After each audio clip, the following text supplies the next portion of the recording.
Oke, sebelum kita menuliskan kode pemrogramannya, langkah baiknya saya jelaskan terlebih dahulu terkait bahasa Python ya.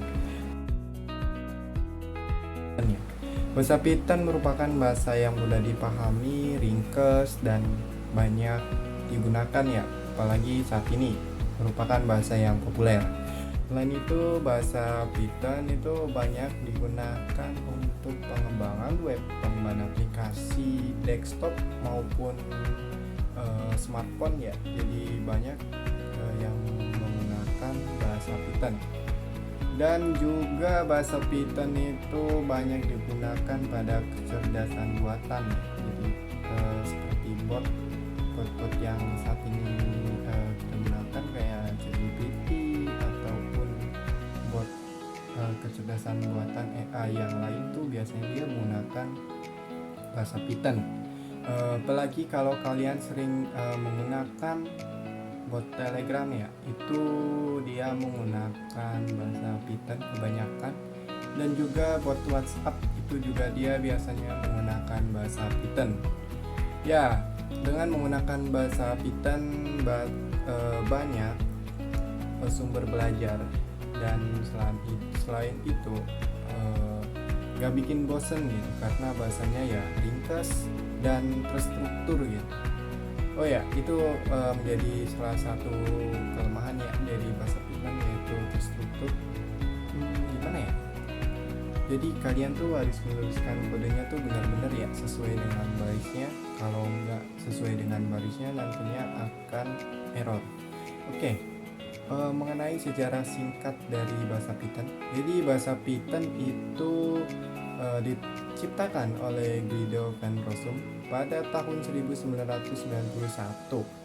Nama Python diambil dari acara televisi yang di Inggris yang berjudul Monty Python's Flying Circus.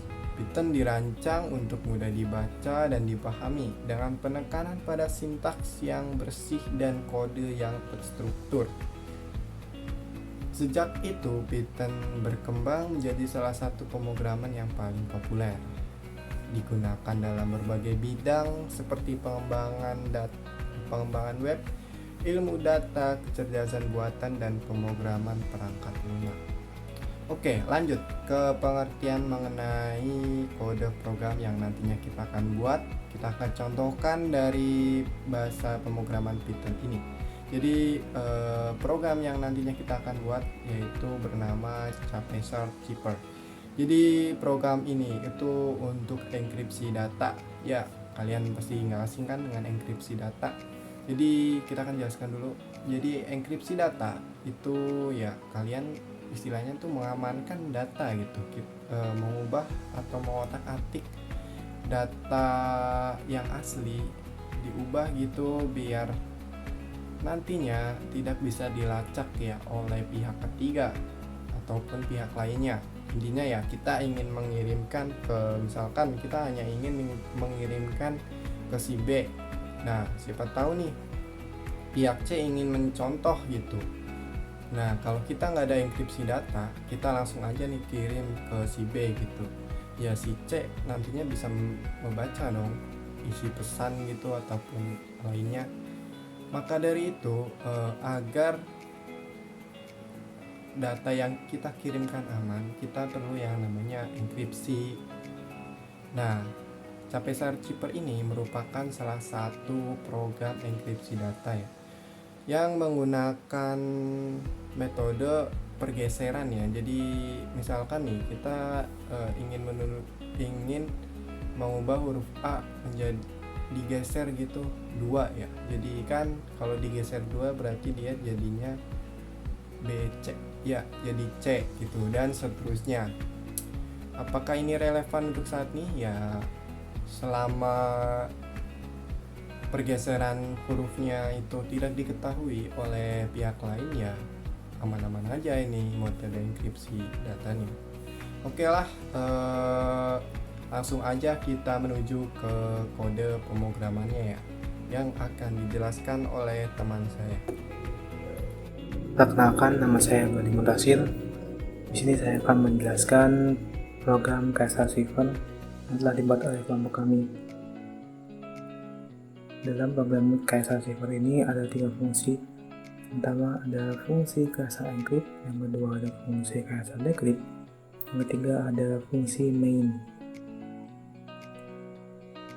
Masuk ke penjelasan fungsi pertama, Caesar encrypt. Fungsi Caesar encrypt ini mengimplementasikan Caesar Cipher untuk enkripsi teks.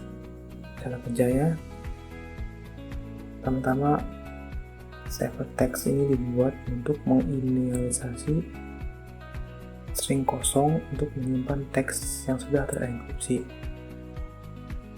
Kemudian fungsi Caesar encrypt ini melakukan for loop untuk setiap line text, untuk setiap karakter yang ada dalam line text. Kemudian diperiksa apakah karakter tersebut merupakan huruf alfabet dengan metode isAlpha yang dipanggil ke dalam karakter char. Jika karakternya berupa huruf, maka ini membutuhkan offset ASCII. ASCII adalah standar yang memberikan nilai numerik pada karakter.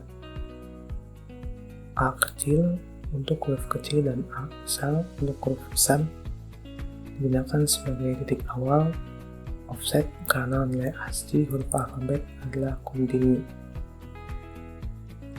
Kemudian menghitung karakter terenkripsi, fungsi ORD digunakan untuk mendapatkan nilai ASCII dari karakter yang offsetnya dikurangi. Shift ditambahkan dan kemudian modulo 26 diambil untuk memastikan hasilnya sesuai dengan alfabet. Offset ditambahkan kembali dan fungsi CHL digunakan untuk mengubah nilai ASCII kembali menjadi karakter. Karakter terenkripsi kemudian ditambahkan ke ciphertext dengan menggunakan nilai turn. Jika karakternya bukan huruf, misalnya spasi atau tanda baca, karakter tersebut akan ditambahkan ke ciphertext apa adanya menggunakan else ini. Setelah semua karakter dalam plain text diproses, fungsi akan mengembalikan ciphertext yang merupakan versi terenkripsi dari plain text. Tambahan fungsi ini secara efektif menggeser huruf-huruf dalam posisi plain text, shift ke kanan dalam alfabet, dan pindah ke awal alfabet jika perlu. Ini adalah operasi dasar dari cipher cipher. Lanjut ke fungsi kedua ada cipher decrypt. Fungsi ini digunakan untuk mendekripsi teks yang telah dienkripsi menggunakan cipher cipher. Cara kerjanya, fungsi ini mengambil 2 argumen yaitu ciphertext dan shift. Ciphertext merupakan teks yang ingin Anda dekripsi, dan shift yang merupakan jumlah posisi setiap huruf yang digeser dalam alfabet saat teks dienkripsi. Jadi tersebut memanggil fungsi Caesar encrypt, kemudian menuliskan ciphertext dan negatif dari shift sebagai argumen. Alasan mengapa ini berhasil adalah karena ciphertext bersifat simetris. Jika Anda menggeser setiap huruf dalam alfabet ke kanan sebanyak posisi tertentu untuk mengenkripsi teks, Anda dapat mendekripsi teks dengan menggeser setiap huruf ke kiri sebanyak 5 posisi yang sama. Menggeser ke kiri sama dengan menggeser ke kanan dengan angka negatif. Itulah sebabnya shift dinegasikan saat memanggil fungsi Caesar encrypt. Kalau di Caesar encrypt, shift berupa positif karena teksnya kita geser ke kanan, sedangkan untuk mendekripsinya kita tinggal menambahkan negasi shift, dimana jika digambarkan teks itu akan bergerak ke kiri kembali ke posisi semula. Dengan kata lain, proses dekripsi pada Caesar Cipher sama dengan proses enkripsi, namun dengan arah pergeseran yang terbalik. Masuk ke fungsi utama def main. Dalam div main ada penghilangan while true, kemudian ada fungsi print untuk menampilkan menu, ada variable choice yang ada fungsi inputnya, dan ada file sederhana untuk supaya menunya bisa berjalan. Untuk pilihan pertama dibuat sebuah variable plain text dan shift, dan dilakukan print yang dimana dalamnya ada pemanggilan fungsi cursor encrypt dengan dua argumen, yaitu plain text dan shift itu sendiri. Dan untuk pilihan kedua sama seperti pilihan pertama, itu buat ciphertext dan shift. Bedanya di printnya di sini dipanggil cursor decrypt karena sesuai dengan menunya itu decryption text.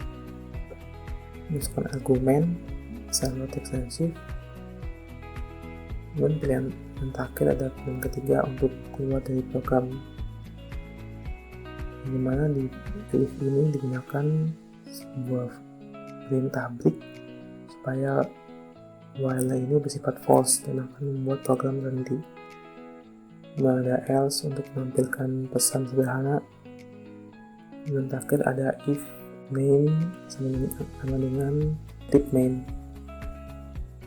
Perintah ini digunakan supaya pemanggilan fungsi main ini bersifat fleksibel.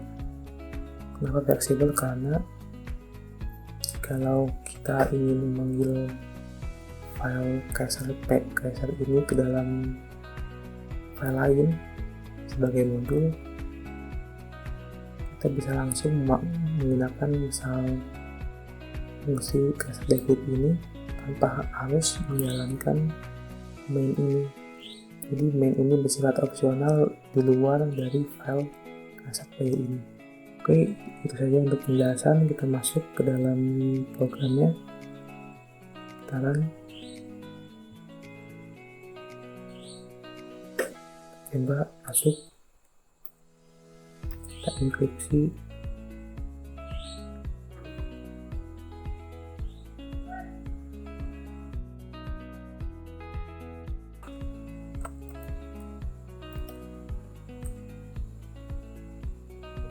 Dan misalnya 109.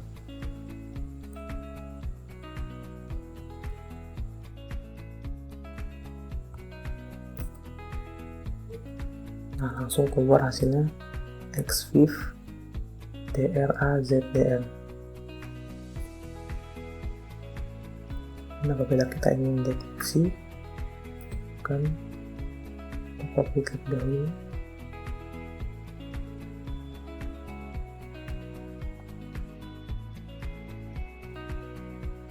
Dan kita enter, kita masukkan geserannya sama seperti kita lakukan enkripsinya.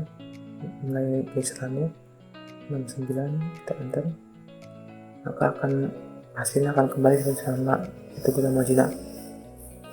Si Goro Majima ini, teks Goro Majima ini akan digeser banyak 69 kali ke kanan, kemudian dekripsi.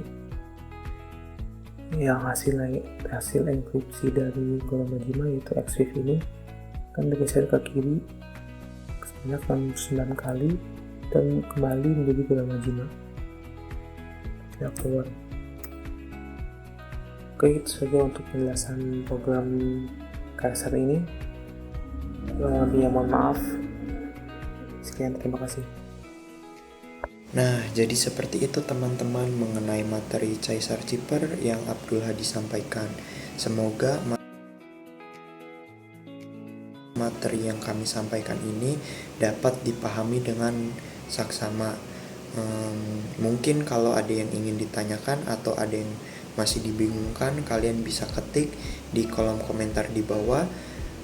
Mungkin cukup sekian dari kelompok kami. Kami meminta maaf jika ada salah kata, perbuatan yang kurang berkenan. Terima kasih. Sampai jumpa di lain waktu.